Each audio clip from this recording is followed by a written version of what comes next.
Cash, and welcome back to Cash Talks Football, where today we're breaking down all the goals scored in the Premier League, and it's Arsenal against the Forest.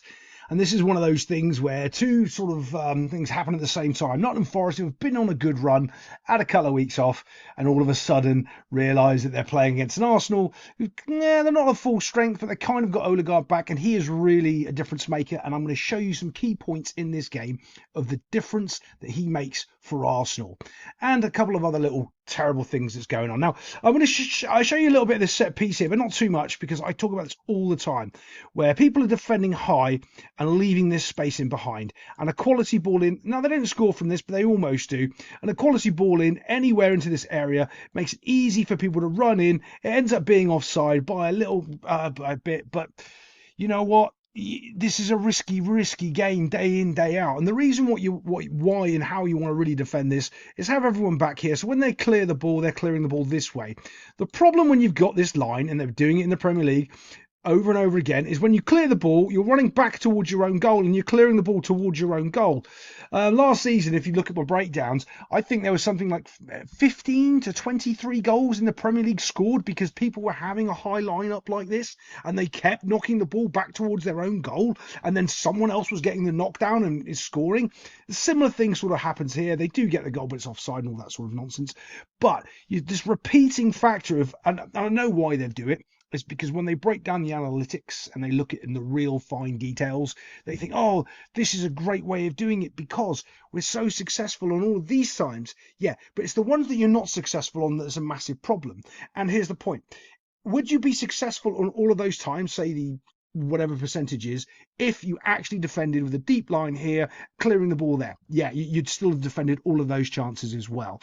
So there's a huge problem in Premier League football that people are doing this, and there's going to be so many intricate trick plays where people are passing the ball. He's going to knock it away, he's going to play it, and he's going to play it straight across because they're giving him this open space at the back there. If you haven't seen teams get scored on because they're playing this high line, next time you do, high line on a free kick, next time you do, you know where you heard it. But let's get on to some of these goals and some of this Odegaard little trickery that I want to show you. So here we are for this first goal here from Saka, and I want you to watch this player here. He's got two players near him, but he's wanting the ball to his feet right here. You can see him pointing down to it. So when this pass comes in, he's completely aware that he's going to be under pressure instantly from these two players, but he's confident in his ability and he's got it. If you look at this player, I honestly think he's like a Real Madrid, Barcelona level player. And I don't mean that Arsenal aren't. I mean the type of player that you see linking up the forwards at Real Madrid and Barcelona is exactly the type of player that Odegaard is. He is a difference maker. So when he receives this ball here, watch, we just move this in 1, 2, boom, there he goes, receives the ball. Now he's squared up. You can see, boom, here he is in a little 1v1 situation.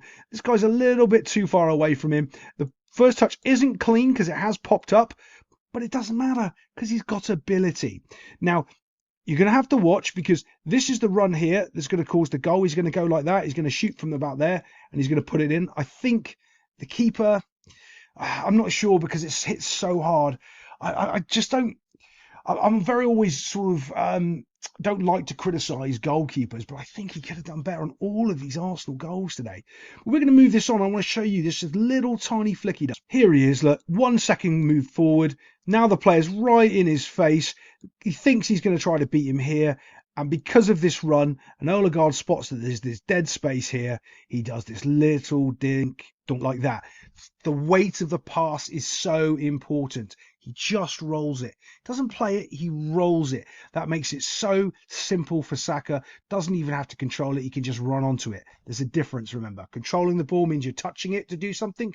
Running onto it means your first touch is going forward into the space. And that's what he's doing here.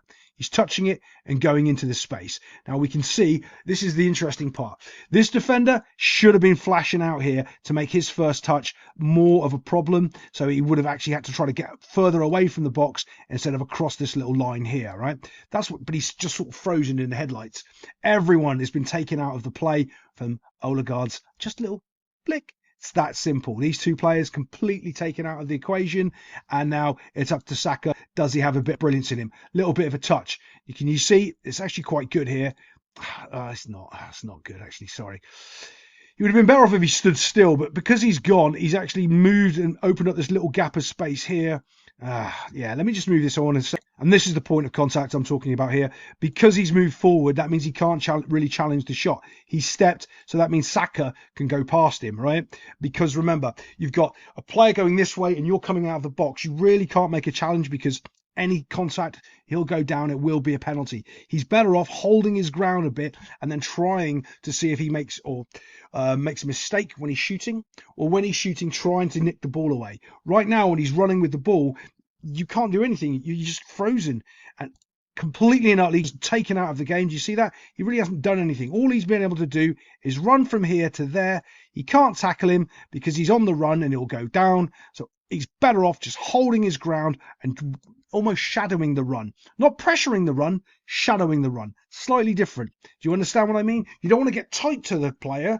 Okay, you don't want to pressure him in that situation, but you want to shadow him. As he runs, you want to run with him across, so then you're almost blocking his view of the goal, which he still kind of is. But Saka's shot here is quality. He really does do a great finish here. And he just 1, 2, whaps it into the... But yeah, it's just a great finish. It really is a good little finish from Saka. Defensively poor from Nottingham Forest, but great little flick there from Odegaard. I'm just going to highlight Odegaard a little bit more in this video here as we go forward. I'm not going to show you the actual play moving forward, but basically he's there running and tracking with the ball, okay, following the ball as he's running forward, which is brilliant. And then at the end of the play, when it all kind of breaks down, I'm going to show you this little bit. Here he is, free on top of the box, and a couple of seconds later, he's free again, and he's asking for the ball in almost a similar situation. Yeah, last time it was about here, but now he's about here, looking into feet. And he's run from here, come in, didn't get the ball, tracked in, come back, and he's constantly on the move, and he's available for the ball in a good situation just to get his teammates out of trouble. Now, Arsenal don't get a goal from this, but you can see the difference of having that link-up player, not the player that's direct, trying to run and shoot, just the one, flicking the ball around, wanting the ball to feet all the time. Brilliant, absolutely brilliant. Another little Odegaard highlight right here, receiving the ball, bad pass, terrible, puts him under pressure, but you know what he does? Uses his skill, boomf, and off he goes to the races, and Arsenal will go off down the other end and almost get another goal. But it all comes down to Odegaard in that situation where he's not looking to, and this is what a lot of the other this is what a lot of the other midfielders would be looking to do. Instead of turning and beating the player, they'd be looking to maintain possession. So all they'd be trying to do is touch it back here and then try to be open and free for the ball again. He doesn't do that. He trusts in his ability to beat the player and go through. Now, there's not many midfielders that will actually do that. We'll go, right, I'm going to try to beat the player, and if I lose it, so what? They'll just play the percentages and go, right, I'm just going to flick it back and we'll keep possession. No, because when he does beat him, he opens up that pocket of space and gets to go on a run. So this is a little bit strange to me because it happens quite a bit. Now, this is another worldy goal, to be fair. This is the kiddie that's going to score the goal. You can see the defensive line is dropped. Saka's holding onto the ball, 2v1, and no one's close enough to get near him. Oh, look, there's his mate again, waiting for the ball, just like he was last time. So what's he going to do? Crossing it into the back post, but you can see Nottingham Forest really have been pushed back, and that's a lot to do with Saka. They really can't get close to the ball, and when this pass comes across here he is, holding onto it. Oh, look who's asking for the ball again. And because Odegaard makes this run, and he pulls that defender with him, opens up more space for this guy. Not that he wasn't in any space, but there was a player close to him, and he's completely pulled out of the equation by Odegaard's little run there. So now when he's receiving the ball, he just takes a touch and he just levers it into the goal. Remember, the person that was close enough to defend him is now here just because Odegaard's pulled him away. Now the other defender has to come in and close the ball, and he's just too far away. He can't get there. He's just too far. He hits it like a rocket, and it goes flying into the net box. Can't fault the keeper on that. Sometimes someone's going to score a worldie on you, and you just go, yeah, mate, that's a good goal. Let's get on to the next one. Okay, now I want to highlight this again because this is exactly where Odegaard was playing. Same situation. This little wee kid, he's picked the ball up behind the pressing line into this massive pocket of space, which just shouldn't be allowed to happen. Don't know why that's going on. And giving it to Saka out there. That's all he's looking to do, and then just support Saka. And this is where Saka's becoming a better player. Like, if you look at his stats and statistics, he's not up there, scoring. You're going to go, oh, he's going to score me 25 goals a season. He's not that. He needs somebody with him. Normally it's Odegaard, and when he's not there, you can see that Saka's not as effective. Why is he not as effective? Because normally when he makes this run and Odegaard's there, which he's been able to dictate or do something else, he helps Saka. This little wee kid, he does exactly the same thing now. So when Saka's pushing the defenders back, he's got someone to pass the ball to. And as soon as he does, he just knocks it into the net box. Now, I'm going to show you the reverse angle here because I think the keeper could have done a little bit better on this near post here.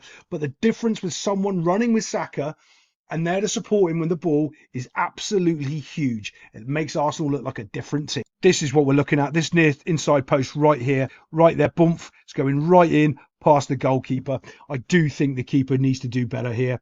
I know he's a little bit unsighted. If you look at these two players, he is going to see the ball a little bit too late, but it is so tight here. He really shouldn't really let this go on the inside of this post, and he does. Yeah, pinpoint accuracy, keepers wailing and flailing. But again, a player supporting Saka makes Arsenal a dangerous football team.